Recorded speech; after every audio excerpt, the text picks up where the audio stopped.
నమస్కారం, BTV news కి స్వాగతం. ముందుగా ముఖ్యాంశాలు. సీఎం చంద్రబాబు అధ్యక్షతన కలెక్టర్ల సదస్సు. ఏప్రిల్ నెలలో ప్రతి ఇంటికి మనమిత్ర ఇవ్వాలని సీఎం సూచన. వాట్సాప్ గవర్నెన్స్ వాడకంపై ప్రతి పౌరుడికి అవగాహన కార్యక్రమం చేపట్టాలని సీఎం ఆదేశం.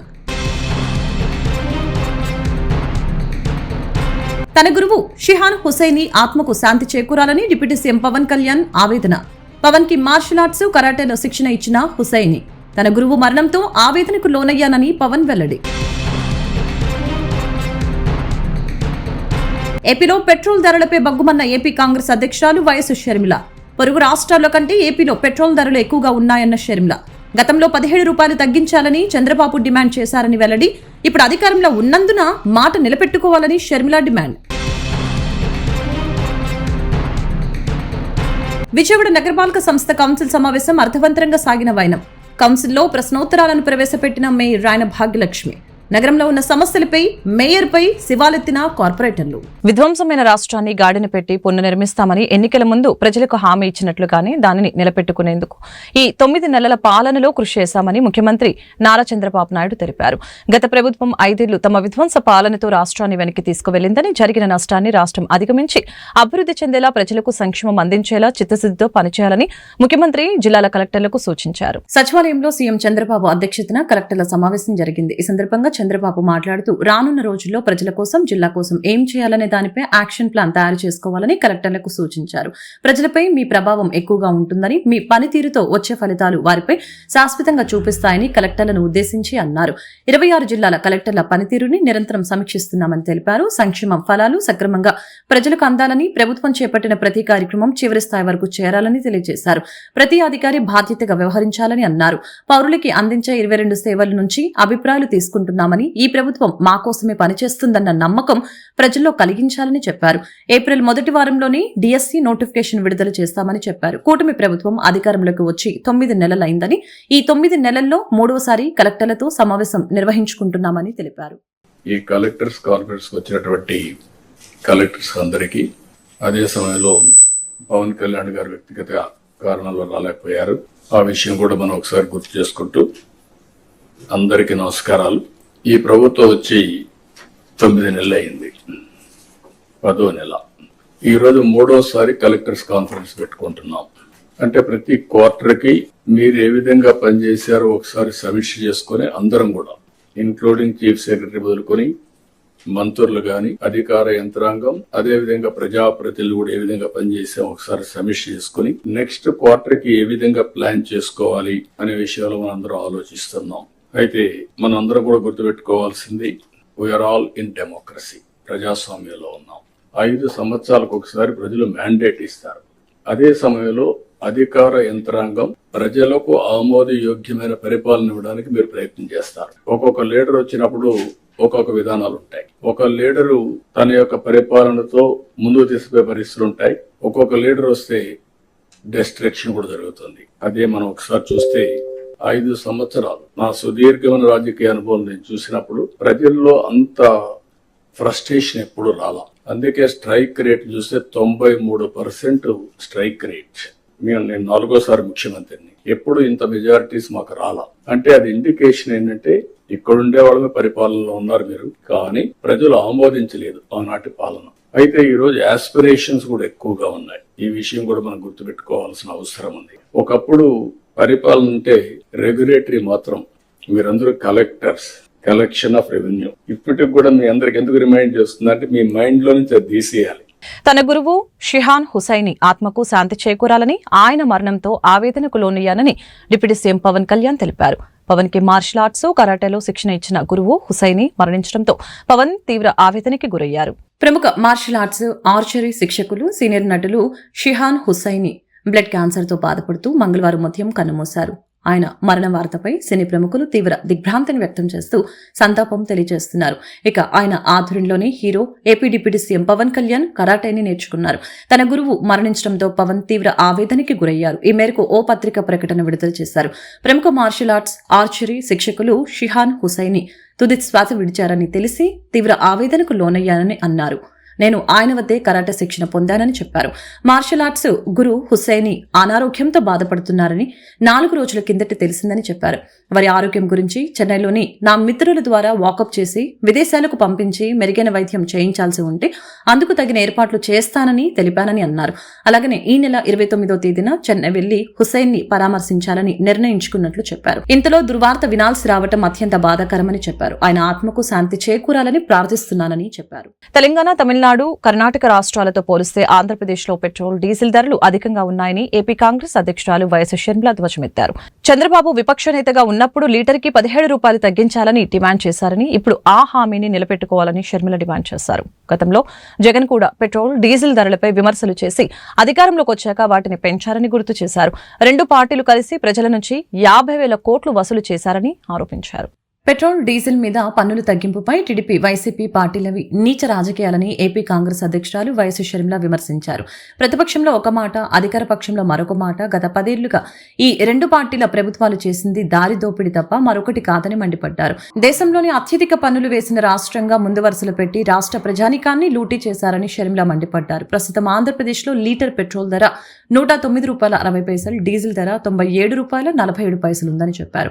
పొరుగు రాష్ట్రాలైన తమిళనాడులో పెట్రోల్ 100 రూపాయల 86 పైసలు, డీజిల్ 92 రూపాయల 39 పైసలు, కర్ణాటకలో పెట్రోల్ 102 రూపాయల 90 పైసలు, డీజిల్ 88 రూపాయల 99 పైసలు, తెలంగాణలో పెట్రోల్ 107 రూపాయల 46 పైసలు, డీజిల్ 95 రూపాయల 70 పైసలుగా ఉన్నాయని చెప్పారు. ఈ లెక్కల ప్రకారం ఏపీలో పెట్రోల్, డీజిల్ ధరలు ఇతర రాష్ట్రాల కంటే ఎక్కువగా ఉన్నాయని స్పష్టమవుతుందని షర్మిల వివరించారు. మీకు కూడా తెలుసు, మరి ఎవరున్నారో తెలియనట్టు ఆ పేపర్లలో చీఫ్ మినిస్టర్ ఆఫ్ ఆంధ్రప్రదేశ్ అని వాళ్ళు పేర్కొంటే ఇక జగన్మోహన్ రెడ్డి గారు కాక ఎవరవుతారు? దీన్ని మీరు అతి తెలివి అనుకుంటున్నారో లేక వెటకారం అనుకుంటున్నారో మాకు తెలియదు, కానీ ఇది మాత్రం వెర్రితనం లాగా అనిపిస్తుంది. ఈ వెర్రివాడ 5 సంవత్సరాలు మన రాష్ట్రాన్ని పాలించింది అని ప్రజలు అనుకోగలరు. జాగ్రత్త. ఇంత అవినీతి జరిగినా కూడా ఈ డీల్ గురించి, ఈ డీల్ ని రద్దు చేయటం గురించి ఇంతవరకు ఆంధ్ర రాష్ట్ర ప్రభుత్వం అంటే ఇప్పుడు చంద్రబాబు గారు ముఖ్యమంత్రిగా ఉన్నారు, ఒక్క మాట కూడా మాట్లాడటం లేదు. జగన్మోహన్ రెడ్డి గారు ముఖ్యమంత్రిగా ఉండి చంద్రబాబు గారు అప్రూవ్ చేసిన పవర్ డీల్స్ అన్ని క్యాన్సిల్ చేయటం జరిగింది. మరి చంద్రబాబు గారు, జగన్మోహన్ రెడ్డి గారు చేసిన పవర్ డీల్ లో అక్రమం జరిగింది. విజయవాడ నగరపాలక సంస్థ కౌన్సిల్ సమావేశం అర్థవంతంగా సాగింది. మేయర్ రాయన భాగ్యలక్ష్మి ప్రశ్నోత్తరాల సమయాన్ని ప్రారంభించగా టీడీపీ కార్పొరేటర్లు Jasthi Sambasivarao, Mummineni Prasad, CPM floor leader Satyababu ఆస్తి విలువ ఆధారిత పన్ను అంశాన్ని లేవనెత్తగా అధికారులు సమాధానాలు ఇచ్చారు. విజయవాడ నగరపాలక సంస్థ సాధారణ సర్వసభ్య సమావేశం ప్రశాంత వాతావరణంలో సాగింది. సమావేశం ప్రారంభం కాకనే మేయర్ ప్రశ్నోత్తరాలను ప్రవేశపెట్టారు. కొండ ప్రాంతాల్లో తాగునీటి, శానిటేషన్, దోమల బెడద అధికంగా ఉన్నాయని, కనీసం మున్సిపల్ శాఖ పట్టించుకోవటం లేదని కార్పొరేటర్లు బుల్లా విజయ్ కుమార్, కోటిరెడ్డి, బోయా సత్యబాబులు అధికారుల పనితీరుపై ఆగ్రహం వ్యక్తం చేశారు. నగరంలోని ప్రజల వద్ద నుంచి పన్నులు వసూలు చేసే ఆసక్తి వారికి సర్వీస్ అందించడంలో లేదని మండిపడ్డారు. కార్పొరేటర్లు అడిగిన ప్రశ్నకి కమిషనర్ సమాధానం చెబుతూ కొండ ప్రాంతాల్లో తరచూ పైప్ లైన్లు మరమ్మతులు రావటం వలన తాగునీటి సరఫరాలో జాప్యం జరుగుతుందని చెప్పారు. త్వరలో తాగునీటి ఎద్దడి లేకుండా శాశ్వత పరిష్కారం చూపుతామని చెప్పారు. పారిశుద్ధ్యం, దోమల నివారణపై ప్రత్యేక శ్రద్ధ పెట్టడం జరిగిందని అన్నారు. అదనంగా సిబ్బంది నియమించిన డ్రైనేజీ, చెత్త సేకరణ, దోమల బెడద నివారణకి పరిష్కారం చూపుతామని అన్నారు.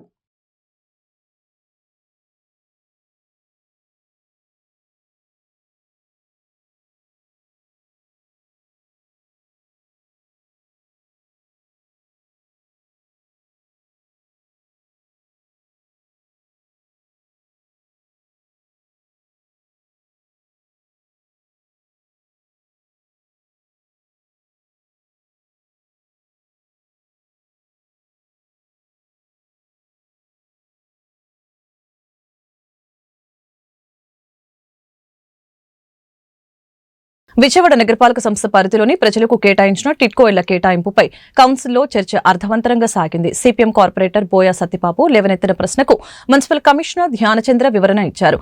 కలెక్టర్ మరియు బ్యాంకర్లతో సమావేశమై సమస్యను పరిష్కరించేందుకు కృషి చేస్తానని హామీ ఇచ్చారు. విజయవాడ నగరపాలక సంస్థ కౌన్సిల్ సమావేశం అర్థవంతంగా సాగుతుంది. ప్రజల సమస్యలపై సుదీర్ఘంగా చర్చ జరుపుతున్నారు.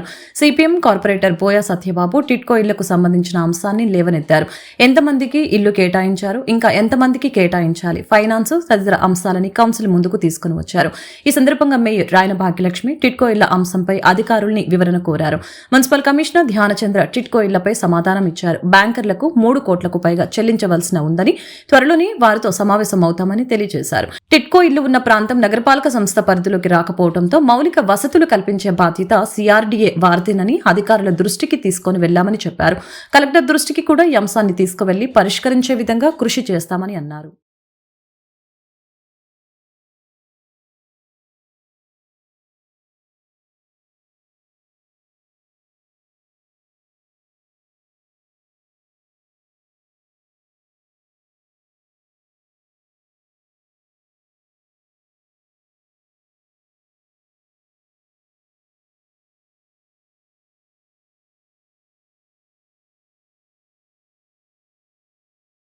విఎన్సీ క్యాబిన్ రాయనపాడు వద్ద జరిగిన దొంగతనం కేసుని రైల్వే పోలీసులు ఛేదించారు. 15 లక్షల రూపాయల విలువ గల బంగారాన్ని 6 ల్యాప్టాప్లని స్వాధీనం చేసుకున్నామని, రైళ్లలో జరుగుతున్న దొంగతనాలపై ప్రత్యేక దృష్టి సారించామని రైల్వే ఇన్స్పెక్టర్ జేవీ రమణ తెలిపారు. గౌతమి ఎక్స్ప్రెస్ లో 13వ తేదీ తెల్లవారుజామున హైదరాబాద్ లోని కూకట్పల్లికి వెళ్తున్న గుండెమెట్ల భానుప్రియ బ్యాగ్ రాయనపాడు వద్ద చోరీకి గురైంది. విఎన్సీ క్యాబిన్ రాయనపాడు వద్ద జరిగిన ఘటనపై రైల్వే పోలీసులు దృష్టి సారించారు. హైదరాబాద్ లోని కూకట్పల్లి హాస్టల్లో నిందితులు ఉన్నారని సమాచారం అందడంతో రైల్వే పోలీసు అప్రమత్తమైంది. నిందితుల్ని అత్యంత చాకచక్యంగా పట్టుకోవడం జరిగింది. ఈ కేసు వివరాలను రైల్వే ఇన్స్పెక్టర్ జేవీ రమణ మీడియాకు తెలిపారు. అధికారుల ఆదేశాల మేరకు 2 టీమ్స్ గా ఈ కేసుపై పనిచేశామని, హైదరాబాద్ లోని కూకట్పల్లి హాస్టల్లో నిందితులు పోచకల నరేష్, ఎస్కే హైమద్లను గుర్తించామని చెప్పారు. నిందితులు ముతుట్లో కొంత బంగారాన్ని తాకట్టు పెట్టారని, దొంగతనం చేసిన ఒక ఫోన్ ని నిందితుడు డ్రైనేజ్ లో పడవేశాడని, దాన్ని రికవరీ చేయలేకపోయామని చెప్పారు. 15,65,000 రూపాయల ప్రాపర్టీ గాను 15,62,000 రూపాయలని రికవరీ చేశామని చెప్పారు. నిందితుల వద్ద 6 ల్యాప్టాప్స్ స్వాధీనం చేసుకున్నట్లు వెల్లడించారు. మెడికల్ పరీక్షల తర్వాత నిందితుల్ని కోర్టులో ప్రవేశపెడతామని తెలిపారు. మనకి 13/3/2025 ఎర్లీ మార్నింగ్ 3:15 hours కి ట్రైన్ నంబర్ 12738 గౌతమి ఎక్స్ప్రెస్ లో Gudimetla Bhanupriya, she is software engineer at Kukatpally, Hyderabad, along with ఫ్యామిలీతో ఆవిడ ఒక ఫంక్షన్ నిమిత్తం కాకినాడ జర్నీ చేస్తుండగా మనకి రాయనపాడు ఏరియాకి వచ్చి విఎన్సీ క్యాబిన్ దగ్గరికి వచ్చేటప్పటికి వాళ్ళ యొక్క బ్యాగ్ థెఫ్ట్ అయినట్టు వాళ్ళు గుర్తించి వెంటనే అలర్ట్ అయ్యి మనకి కన్సర్న్ ఎస్కార్ట్ ఉన్న వాళ్ళకి కాల్ చేస్తే వాళ్ళు అటెండ్ అయ్యి వెంటనే అక్కడ ఉన్న భర్తలన్నీ చూశారు. ఎక్కడ కూడా ఆ బ్యాగ్ ట్రేస్ అవ్వలేదు. ఆ బ్యాగ్ లో ఏమి వాల్యుబుల్ ఐటమ్స్ ఉన్నాయి.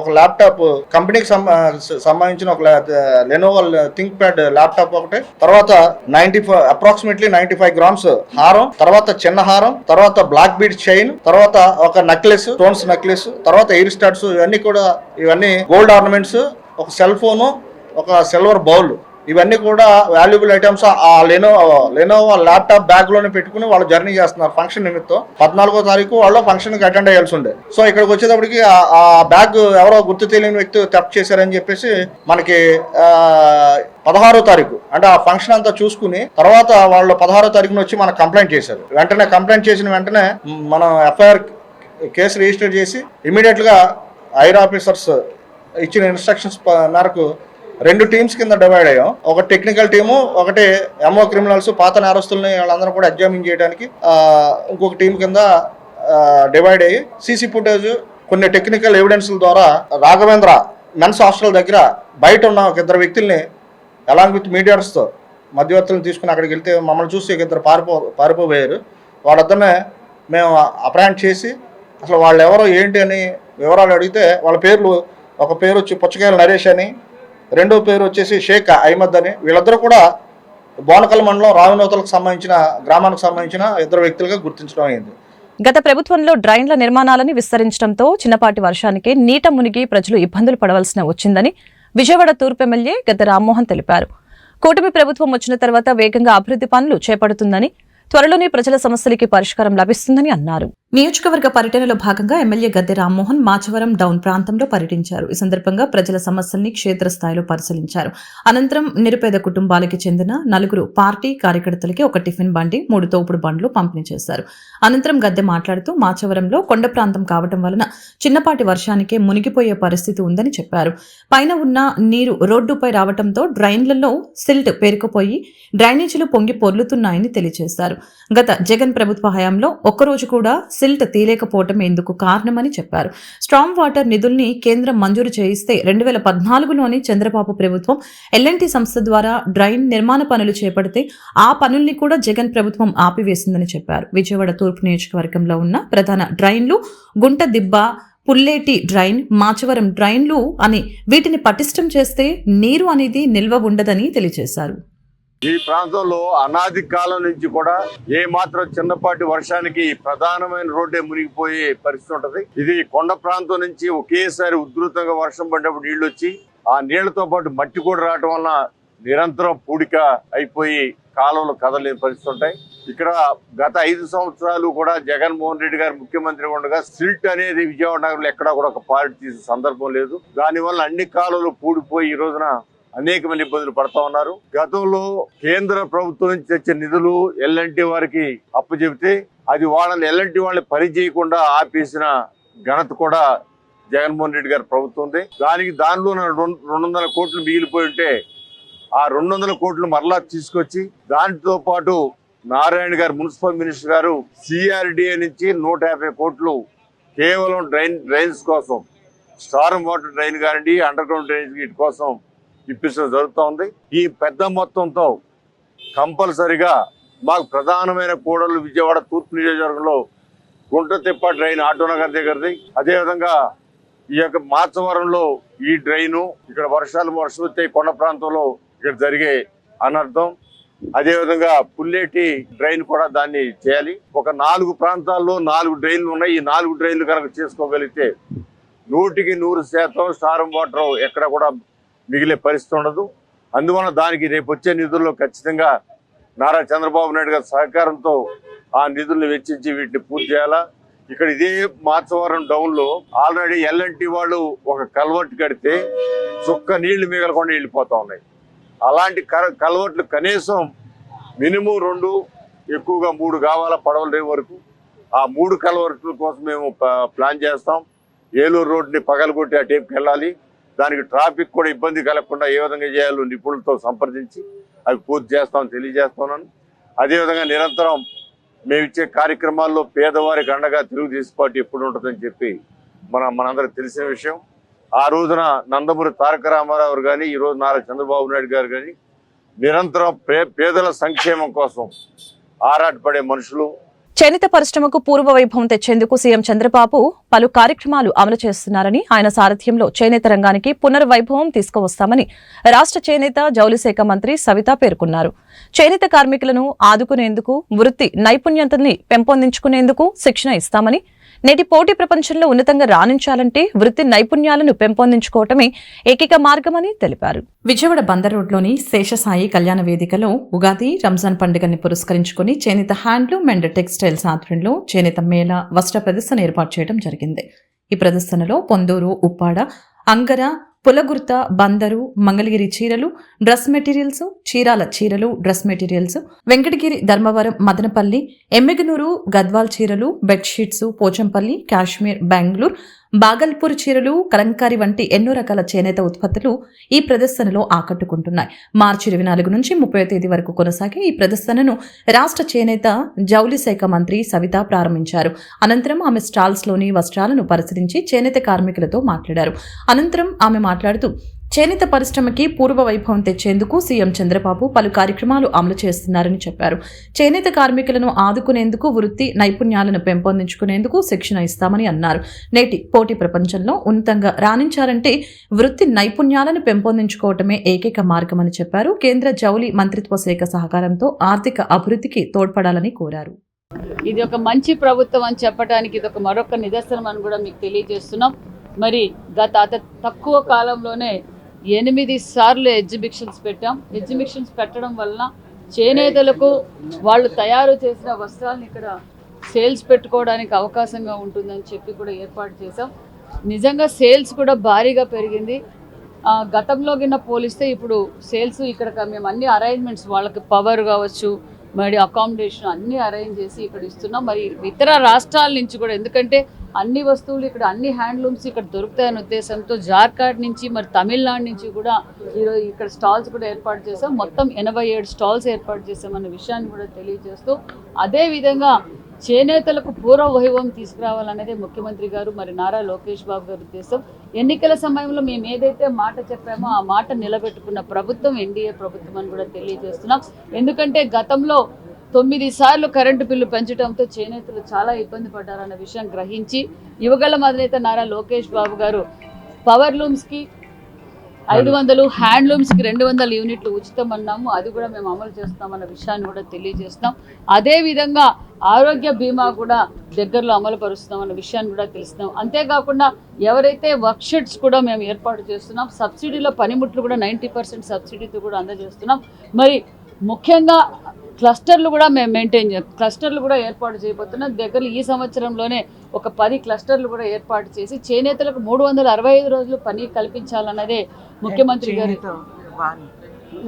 ఆ విషయం కూడా తెలియజేస్తాం. మరి NHTC ద్వారా కూడా సబ్సిడీ కూడా ముడిసరుకు సబ్సిడీ కూడా ఇస్తున్నాం అనే విషయాన్ని కూడా తెలియజేస్తున్నాం. మరి ఇలాంటి ఎగ్జిబిషన్స్ మరికొన్ని ఏర్పాటు చేసి చేనేతలకు అందుబాటులో ఉండే విధంగా మరి ప్రజలకు కూడా దయచేసి ఇక్కడ వచ్చేసిన ప్రజలకు మీడియా ద్వారా కూడా తెలియజేసేది ఒకటే, ప్రతి ఒక్కరూ చేనేత వస్త్రాలు వారానికి ఒక్కరోజైనా ధరించవలసిందిగా కోరుకుంటూ మరి ఈ ఉగాది పండుగకు, ఎందుకంటే మనకు చాలా మన ఆంధ్ర రాష్ట్రంలో మనం ఉగాది ఘనంగా చేసుకుంటాం. నేను అందరికీ తెలియజేసేది ఆరోగ్యానికి కూడా చేనేత వస్త్రాలు ధరిస్తే మంచిది. బట్ చేనేతలకు మనం అండగా ఉండవలసిన బాధ్యత మన అందరికీ ఉంది. కాబట్టి ప్రతి ఒక్కరూ ఈ ఎగ్జిబిషన్స్లో ఆల్ వెరైటీస్ ఉన్నాయి, అందరూ ఉపయోగపెట్టుకోవాల్సిందిగా కూడా కోరుకుంటూ థ్యాంక్ యూ. రోజుకు ఒక గుప్పెడు కాలిఫోర్నియా బాదం పప్పులు తింటే ఆరోగ్యం మెరుగుపడుతుందని nutrition and wellness consultant Sheela Krishnaswamy తెలిపారు. నేటి వేగవంతమైన జీవన శైలిలో మెరుగైన ఆరోగ్యం పొందడానికి అత్యంత సహజమైన విధానం బాదం పప్పులేనని ఆమె స్పష్టం చేశారు. నేటి వేగవంతమైన జీవన శైలిలో ఆరోగ్యానికి తోడ్పడటానికి సహజ విధానం అనే శీర్షికతో విశిష్ట పరిజ్ఞానంతో కూడిన సెషన్ ని బందర్ రోడ్లోని ఓ ప్రముఖ హోటల్లో నిర్వహించడం జరిగింది. కార్యక్రమంలో nutrition and wellness consultant Sheela Krishnaswamy, ప్రముఖ భారతీయ మోడల్ అందాల పోటీ టైటిల్ విజేత అయిన వ్యవస్థాపకురాలు ప్రజ్ఞ అయ్యంగారి పాల్గొని బాదం పప్పు విశిష్టతను వివరించడం జరిగింది. భారతదేశంలో అత్యంత ప్రజాదరణ పొందిన కాలిఫోర్నియా బాదం పప్పులను రోజువారీ ఆహారంలో చేర్చడం నేటి వేగవంతమైన జీవితంలో మొత్తం ఆరోగ్యానికి ఎలా తోడ్పడుతుందో వెల్లడించారు. నేటి వేగవంతమైన ప్రపంచంలో సమతుల్య ఆరోగ్యకరమైన జీవన శైలిని సాధించడం చాలా కష్టంగా మారిందని, దీనివలన మధుమేహం, గుండె జబ్బులు, ఊబకాయం వంటి జీవనశైలి వ్యాధులు పెరుగుతున్నాయని తెలియజేశారు. డ్రై ఫ్రూట్స్ లో రారాజు అయిన కాలిఫోర్నియా బాదంలు ప్రోటీన్, ఆరోగ్యకరమైన కొవ్వులు, మెగ్నీషియం, కాల్షియం, డైటరీ ఫైబర్ మరియు జింక్ వంటి 15 ముఖ్యమైన పోషకాలతో సమృద్ధిగా ఉన్నాయని తెలియజేశారు. రక్తంలో చక్కెర నియంత్రణ, బరువు నిర్వహణ, రోగ నిరోధక శక్తిని పెంచడం, చెడు మరియు మొత్తం కొలెస్ట్రాల్ స్థాయిలను తగ్గించడం వంటి అనేక ఆరోగ్య ప్రయోజనాలను అందిస్తాయని వారు వెల్లడించారు. అందరికీ నమస్కారం. నా పేరు ప్రజ్ఞ అయ్యంగారి. నేను ఒక మోడల్, ఆంటర్ప్రెనర్, ఇంకా former miss India. And it's my honour to be a part of today's panel discussion along with Sheela garu. ఎందుకంటే almonds have always been a major ఒక మేజర్ ఇంపాక్ట్ ఉన్నాయి నా లైఫ్లో చిన్నప్పటి నుంచి కూడా. ఐదర్ సోక్డ్ ఆల్మండ్స్ కానీ, రోటీస్లో వేసుకోవడం కానీ, స్నాకింగ్కి కానీ, like almonds played an important role in my life చిన్నప్పటి నుంచి. సో దాని గురించి మాట్లాడడానికి ఈరోజు నన్ను పిలిచినందుకు I'm really glad. And Sheela గారి దగ్గర నుంచి ఈరోజు చాలా నేర్చుకున్నాను, నాకు తెలియని బెనిఫిట్స్ కూడా నేర్చుకున్నాను. So I really hope that మీరందరూ కూడా అసలు చిన్న చిన్న చేంజెస్ చేయడం మొదలెట్టండి లైఫ్ స్టైల్లో. ఎందుకంటే ఇప్పుడు మనం ఉంటున్న టైమ్స్లో I think it's very important to prioritise health అనమాట. మనం అనుకుంటాము అది చేస్తే హెల్తీ అయిపోతాం, ఇది చేస్తే హెల్తీ అయిపోతామని, కానీ చిన్న చిన్నవి లెట్స్ సే ఫ్రూట్స్ కానీ, వెజిటబుల్స్ కానీ, ఆల్మండ్స్, సీడ్స్, ఇవన్నీ కొంచెం ఇన్కార్పొరేట్ చేసుకుంటూ ఉంటే we all can fight all the new life style diseases like diabetes and cholesterol and blood pressure and much more anamata. So Sheila garu, please contribute your knowledge. Okay. Namaste. My name is Sheila Krishnaswamy. I am a nutrition and wellness consultant, and today's event was about discussing the benefits of eating a handful of almonds every day as a part of a balanced meal, as well as a healthy lifestyle. As you all know, in a well-balanced meal, we have a variety of food groups like fruits and vegetables, pulses, dals, whole grains, nuts and seeds, and water, dairy, etc. So as a part of this well-balanced meal plan, if we include a handful of almonds on a daily basis, it helps to support a number of issues like weight management. It supports heart health, it supports blood glucose control, it supports skin health, So there are a lot of benefits by eating a handful of almonds every day, and that is what was discussed with Pragna and Saujanya today. And thank you very much. కూటమి అధికారంలోకి రాగానే పట్టణాలలో ఆస్తి పన్ను ఇంటి పన్ను సమీక్షిస్తామని కూటమి నేతలు చెప్పారని, కానీ ఏప్రిల్ 1 నుంచి వచ్చే ఆర్థిక సంవత్సరానికి ఇంటి పన్ను 15% పెంచడానికి పథకాలు రూపొందిస్తూ నోటీసులు తయారు చేస్తున్నట్లు వార్తలు వస్తున్నాయని ఆంధ్రప్రదేశ్ పట్టణ పౌర సమైక్య అధ్యక్షులు సిహెచ్ బాబురావు తెలిపారు. ప్రజలు ఇప్పటికే ఆర్థిక ఇబ్బందుల్లో ఉన్నారని, ప్రజలు మాపై మరింత భారాన్ని మోపవద్దని కోరారని చెప్పారు. ఏప్రిల్ 1 నుంచి 15% ఆస్తి విలువ పెంచవద్దని, ఆస్తి విలువ ఆధారిత పన్ను విధానాన్ని రద్దు చేయాలని డిమాండ్ చేశారు. ఏప్రిల్ 1 నుంచి ఆస్తి పన్ను 15% పెంపుదలని నిలిపివేయాలని, క్యాపిటల్ విలువపై ఆస్తి పన్ను విధానాన్ని రద్దు చేయాలని కోరుతూ ఆంధ్రప్రదేశ్ పట్టణ పౌర సమైక్య ట్యాక్స్ పేయర్స్ అసోసియేషన్ ఆధ్వర్యంలో విజయవాడ మహాత్మాగాంధీ రోడ్లోని ఎంబీవీకే భవన్లో రౌండ్ టేబుల్ సమావేశం నిర్వహించారు. సమావేశంలో ఆంధ్రప్రదేశ్ పట్టణ పౌర సమైక్య అధ్యక్షులు CH Baburao, tax payers association అధ్యక్ష కార్యదర్శులు సాంబిరెడ్డి, ఆంజనేయులు మాట్లాడారు. గత 4 ఏళ్ల నుంచి దాదాపు 15% చొప్పున ఇప్పటికే 100% ఆస్తి పన్ను పెంచారని తెలియజేశారు. ఆస్తి విలువ ఆధారంగా ఇంటి పన్ను వేసే విధానం కేంద్ర ప్రభుత్వం చెప్పినట్లు గత ప్రభుత్వం చేసిన చట్టం వెంటనే రద్దు చేయాలని కోరారు. రద్దు చేయకపోతే మెడ మీద కత్తిలా ఎప్పుడు వేలాడుతూ ఉంటుందని అన్నారు. సౌకర్యాలు కల్పించడంలో మున్సిపాలిటీలు ఉత్సాహం చూపించడం లేదని, కానీ పన్నులు వసూళ్లలో మాత్రం 3 రోజులు 4 రోజుల్లో కట్టాలని మైకు ప్రచారం చేస్తున్నారని తెలిపారు. వడ్డీ పెనాల్టీ లేకుండా మే వరకు పన్ను చెల్లించే అవకాశం కల్పించాలని కోరారు. పట్టణాల్లో ఇంటి పన్నులని అడ్డగోలుగా పెంచుతూ ఉన్నారు. గతంలో ఉన్నటువంటి ప్రభుత్వం ఇంటికి పన్నుని అద్దె విలువను బట్టి కాకుండా ఆస్తి విలువను బట్టి, క్యాపిటల్ వాల్యూని బట్టి పన్ను వేసేటువంటి ఒక కొత్త చట్టాన్ని తీసుకొచ్చారు. దీనివల్ల ప్రతి సంవత్సరం 15% పెంచడమే కాకుండా అసలు ఆస్తి విలువ పెరిగినప్పుడల్లా ట్యాక్సులు పెరిగేటువంటి చట్టం ఇప్పటి వరకు ఎప్పుడు తీసుకొచ్చారు. మరి కూటమి ప్రభుత్వం ఎన్నికలకు ముందు మేము అధికారంలోకి వస్తే వీటిని సమీక్షిస్తాం, మార్చుతాం, తగ్గిస్తామని చెప్పారు. 10 నెలలు అయ్యింది, ఇంతవరకు స్పందన లేదు.